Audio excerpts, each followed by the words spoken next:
What's up everybody, it's your boy Johnny Shreve here and welcome to the first episode of Train With Me. Ask yourself the question, okay? And of all the plans you've got, every plans you've received from any of the coaches, and I'm not trying to knock any coaches at all, but how many times do you see a section in there that shows or tells you how to move correctly? So when it comes to online coaches, you know, you write plans hoping that your client does the movement properly. You're hoping that the client understands the exercise to do and how to perform the exercises the right way in order to actually make proper gains or whatever. Here's the problem. It's very scarce. Not many people are showing that or telling you what to do. So I want to think of it this way. I want you to imagine the best architect in the world. I want you to imagine this guy is making like one of the best freestanding highest buildings in Dubai. And he's got the mind to make these amazing, buildings. But he can't swing a hammer and hit a nail for the life of it. He's one of these guys who like,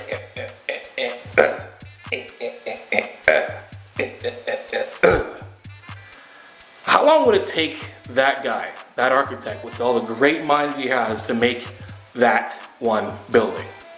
Probably a long time. Now let's take a guy who's not as, creative, but he's a carpenter. And this carpenter hits the nail every single time. Boom, boom, boom, boom. Every single swing, boom, it's on the hand, on the nail, on the nail, on the nail. That's my analogy when it comes to rep execution. I want you to think about this. If every time you're doing a rep, and we're doing bench, and we're trying to hit our chest, and we are hitting the nail like the architect, what does that translate? What does that mean? That means that we're not putting the rep into the targeted muscle. We're kind of dispersing the rep to other parts, other muscle groups to help the exercise or make it easier. Or just because we really just don't know how to move. And that's the key. So what I'm gonna do and what Train With Me is gonna help you guys do is do the exercise correctly. If you cannot move correctly, you will not get the optimal gains. If you have any kind of shoulder injury, and you haven't played any sports before, right? If you haven't played any sport where it entails for you getting hit or using your shoulder or throwing a baseball, whatever, and you haven't done any kind of sport where there's wear and tear in your shoulders, but you exercise and you have shoulder problems, that just tells me one thing. You're not doing the exercise right. And that's a problem. A lot of people go into the gym and they don't do the exercises right. So I want you to think of this, and I'm always gonna have a lot of analogies. I want you to think of a pie chart, right? You got a big pie chart here. And whatever muscle we're training, the targeted muscle should take up a majority of that pie chart. It should almost be like 75% of the pie chart, and then the rest of it are the other muscle groups that help with stabilization, balance, and whatnot. And those that are secondary muscles or those that help the muscle out. So I want to start off with probably one of the areas of the body that gets injured the most. Shoulders. Before we get started, let's talk, what does the delt actually do? Let's just talk just the delt region. We're not going to get into your infraspinatus, your supraspinatus, your teres minor and teres major. And you guys are like, what the heck is that? Don't worry about that. We're not going to talk about that right now. We're going to talk in terms of just the delts. So anterior, lateral, and then your posterior. So let's look at our front delt right here. So our front delt does shoulder flexion. It also does horizontal adduction. It also does internal rotation. And then it does shoulder abduction from a standpoint of this way with your body. So the lateral head also does shoulder flexion.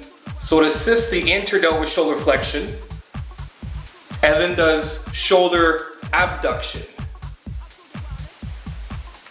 Our last but not least, our posterior delt does horizontal shoulder abduction. Then we have shoulder flexion, and then shoulder external rotation. I just want to demonstrate the overhead press because I feel that that is one of the best exercises for your shoulders. I think it's your best bang for your buck, hitting the whole shoulder plus stabilization from your core and the rest of your body.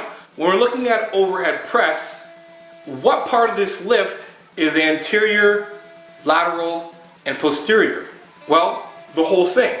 It starts off in the front and then ends posterior. Now, me and Greg were talking the other day about doing a shoulder press and, you know, what's the best exercise? And I'm like, well, the overhead press actually is gonna get a lot of rear delt in it. And he's like, no, it doesn't. I'm like, yes, it does. He's like, no, it's not. I read this study that this study does this. And I'm like, well, that's fine that you read the study, but how it's performed might be different than what your study is. So then I asked him, show me an overhead press. So he shows me overhead press and he himself does this. Does that look overhead? Right? When I think of moving any weight, I think of moving the weight with gravity, meaning gravity is gonna go one way, boom, down, right? So right now gravity is pushing on my head down this way, right? So when I press or do any kind of movement, squatting, pressing, lunging, whatever it is, I have my weight and gravity pulling or pushing me down.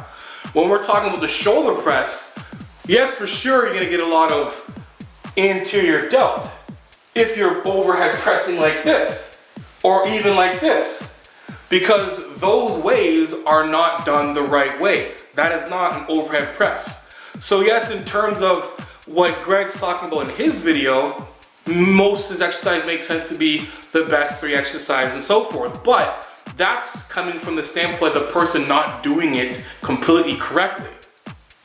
And here's why. So when we're talking about overhead press, the weight starts in the front, yes, but then it finishes in the back, right? So going through the exercise itself, we start from here and we push up in a strict press and overhead, keeping your shoulders down, not having your shoulders come up, and also not having the weight in front.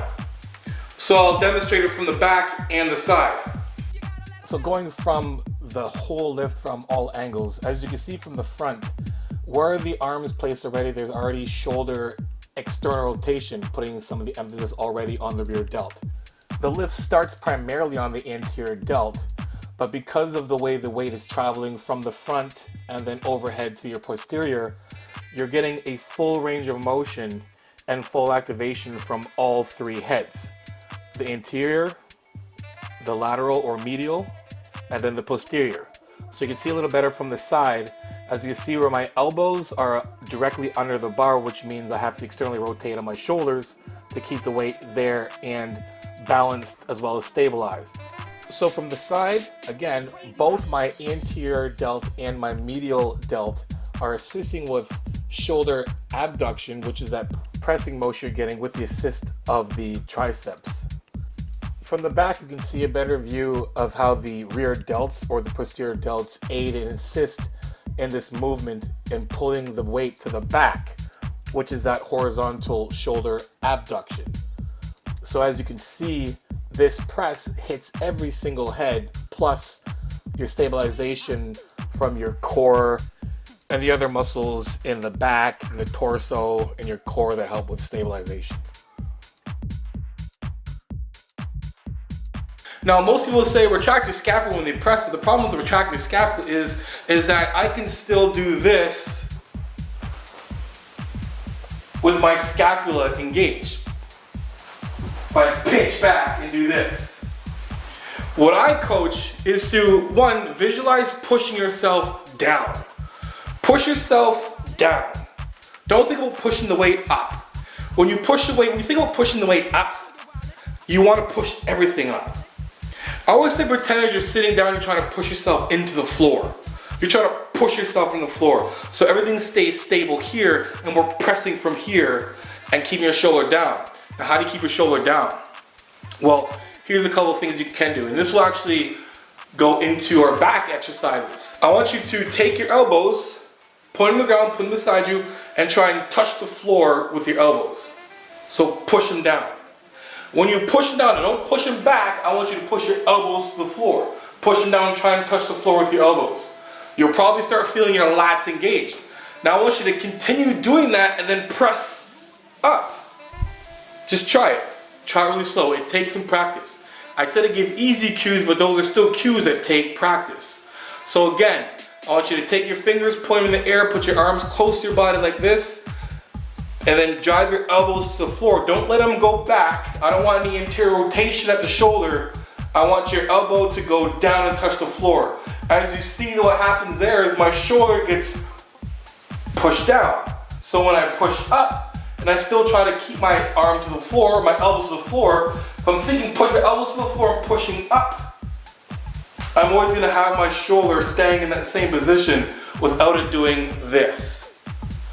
So give that a try. All right guys, so that's it. That's our first episode of Train With Me. Hope you guys enjoyed, hope you guys got some helpful information there. Again guys, for coaching, email me at hardcore.training02@gmail.com. Remember to make sure that you hit the subscribe button, hit that notification button, so when I post new videos, you get them first. And guys, hit that like button. And until next time, again, thank you, and keep dream chasing. Peace.